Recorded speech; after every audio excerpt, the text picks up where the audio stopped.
So, eto na nga mga sanggay, ang bansang Amerika ay may pinaplano na po ngayon sa bansang Iran. Talagang umiinit po itong sigalot ng maraming mga bansa ngayon sa buong mundo, lalong-lalo na po mga sanggay dyan sa West Asia o sa Middle East. Pag-usapan po natin ito mga sanggay kasi ito po ay may malaking potensyal na magdulot po ng ikatlong digmaang pandaigdigan. Anyway, before we start guys, paki-subscribe po muna yung ating YouTube channel. Tayo po ay road to 2 million subscribers na. Kaya naman kung ikaw ay hindi pa po nakakapag-subscribe at gusto mo mapabilang sa dumaraming mga solid sangkay dito sa YouTube, ang gawin nyo lamang po, i-click nyo po yung subscribe button sa baba ng video na to. I-click nyo po yung bell at i-click nyo po yung all. Sa mga nanonood po sa Facebook, i-follow nyo po yung ating Facebook page. Okay guys, eto na nga. Very interesting itong nangyayari ngayon no, sa ating mundo. Talagang maliwanag mga sangkay na itong lahat ng ito ay nagaganap ayon po mga sangkay sa kung ano ang nakapropesiya sa banal na aklat sa Biblia. Itong mga sigalot ng mga bansa, mga sangkay, talagang detalyado na nakasulat sa Biblia na magaganap bago daw po ang pagbabalik ni Jesus. Kaya nga po mga sangkay, marami po ngayon sa mga Kristiyano talagang sinasabi po nila, no? Sinasabi ng lahat na ito po ay palatandaan na may magaganap na isang prophetic event na nakasulat po sa Bible, kagaya po ng pagbabalik ni Jesus Christ. Ngayon, mga sangkay, ayon po sa balita, sinabi daw po ni Trump na handa daw pong pulbusin muli ang Iran ng bansang Amerika. So, kung matatandaan po natin mga sangkay, ginawa na po ito ng Iran noong nakaraang linggo lamang na nagdulot nga po ito mga sangkay ng takot sa lahat po ng mga tao sa buong mundo kasi nga po muntikan po umabot sa punto mga sangkay na magkakaroon po ng World War III kasi na-trigger na po ang lahat mga sangkay. Umabot sa punto na ang Saudi Arabia handa na pong tumulong sa Qatar, ang Qatar na bad trip na po sa bansang Iran. Ngayon mga sangkay, ang Israel, so ang dami po mga posibleng mag-trigger pero buti na lang hindi po gumalaw ang ang Russia. Kasi kung kumilos ang Russia na tumulong sa Iran, malaking gulo yun, mga sangkay. Ngayon, eto na. Ang Amerika ay may pinaplano na naman. So ngayon, tignan po natin itong balita, mga sangkay. Kinukonsidera muli ni US President Donald Trump ang pambobomba sa Iran. If the intelligence reports conclude that Iran can enrich uranium to a level that concerns you, would you consider bombing the country again? Without question, absolutely. Sabi nyo, sure, sige. Without question, absolutely. It turned out to be unbelievable. Sabi po niya dito mga sangkay. Kasi, yun na nga po, ang sinasabi po nila na ang Iran may ginagawa daw pong kababalaghan. No? Mayroon daw po silang ginagawang tawag dito, nuclear something mga sangkay na nagpaparami daw po nito mga nuclear para po sa matinding plano against siguro Western countries, against America, against Israel especially kasi yan po ay mainit sa kanila.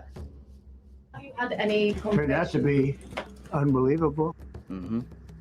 Ito ang naging pahayag ng presidente matapos tanungin ukol sa gagawin ng Estados Unidos sa posibilidad na muling palaguin ng Iran ang kanilang uranium na ikababahala ng US. Dagdag pa nito, sang-ayon nito na magsagawa ng inspections sa nuclear sites ng Iran sa unang binomba o na. Magugunita nagsimula ang giyera ng Israel at Iran base sa ulat ng International Atomic Energy Agency sa nakakaalarmang supply ng uranium na iniimbak ng Tehran upang palawigin ang kanilang nuclear program. Yun yung tinutukoy ng bansang Amerika mga sangkay. Actually, hindi lang US ang nagsasalita dito. Maging po yung mga leader from West countries or Western countries, mga sangkay, sinasabi nga po nila, especially in Israel, na itong Iran ay may ginagawa daw pong sikretong nuclear sites na kung saan doon daw po pinoproseso sa ilalim daw po ng lupa mga sangkay. So Iran wants to meet. As you know, their sites were obliterated. They're very evil. nuclear sites. They were now has been proven. We had some fake news for a little while.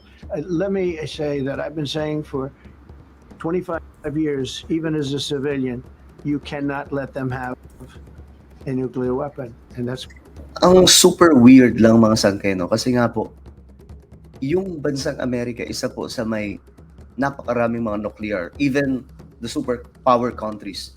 Pero hindi po ito na-question, mga sangkay. Pero itong, I'm not saying na mali ang Iran. Actually, I'm not saying na tama ang Iran or mali ang Iran.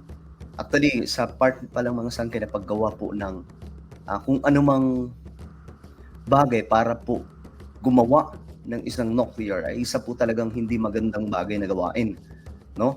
At dapat kundinahin. Ang nakapagtataka lang po talaga mga sangkay kasi Russia, mayroon po silang nuclear. Bansang China, mayroon din po silang nuclear. Kahit po itong iba pang mga bansa sa Europe, mga sangkay, mayroon din po sila.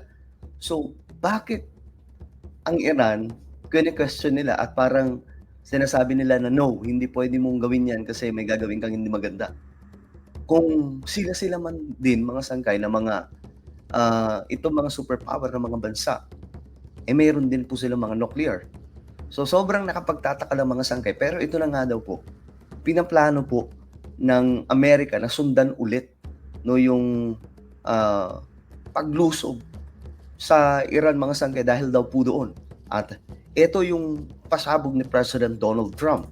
That's what happened. It's been obliterated. It would be years before they could ever get going. And I really think it's probably the last thing. They have to recover from a hell of a tough war. Would you also be demanding that the IAEA have full rights to inspect in Iran? Or somebody, yeah. Or somebody that we respect, And then- including ourselves. Hindi naman naniniwala ang US President na itutuloy pa ng Iran ang kanilang nuclear program matapos ang ginawa nilang pagbomba. I'm putting out a little statement. I'm going to respond to the Ayatollah's statement yesterday that we won the war. Oh, God, we won the war.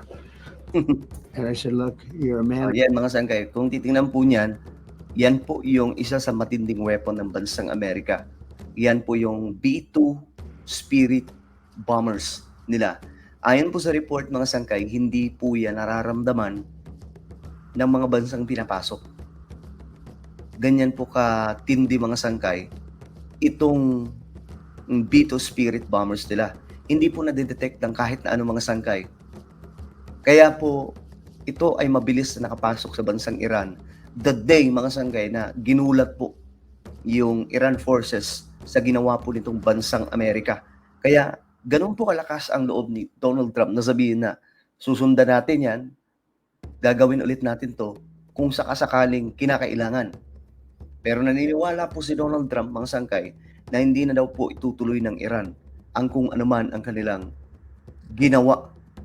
Lalong-lalo na po itong pasikreto na paglikha daw po o paggawa nitong nuclear. Pero mga sangkay, sana po hindi na po talaga masundan itong sigalot kasi masyado pong nagtitrigger ngayon eh. Yung doomsday clock ng mga scientist, sobrang kaunti na lang, papunta na po tayo sa midnight. Nang ibig sabihin, magkakaroon po ng catastrophic event, mga sangkay, sa ating mundo dahil po sa mga nangyayari. Nung una mga sangkay nga, ang number 1 dyan climate change. Ngayon, number 2 na lamang. Ang number 1 na ngayon mga sangkay na possibility na maganap pagdating po sa doomsday clock ay itong World War III na I hope and I pray mga sangkay na hindi mangyari, but we as a Christian, we just have to be ready dahil hindi po natin alam kung anong mga susunod na mangyayari. Pero alam po natin mga sangkay that our hope is in the name of the Lord, no? Alam po natin lahat yan mga sangkay. Ang pag-asa po natin ay nakay Lord lamang. Siya po ang magsasalba sa atin sa gitna po ng magulong mundo. Well, ano po ang inyong opinion? Just comment down below. Meron po tayong YouTube channel, Sangkay Revelation. Hanapin niyo po ito sa YouTube. Kapag nakita niyo na, i-click niyo po yung subscribe, i-click ang bell, at i-click niyo po yung all. Sa mga nanonood po sa Facebook, i-follow niyo po yung ating Facebook page. So, ako na po ay magpapaalam. Mag-iingat pong lahat. God bless everyone.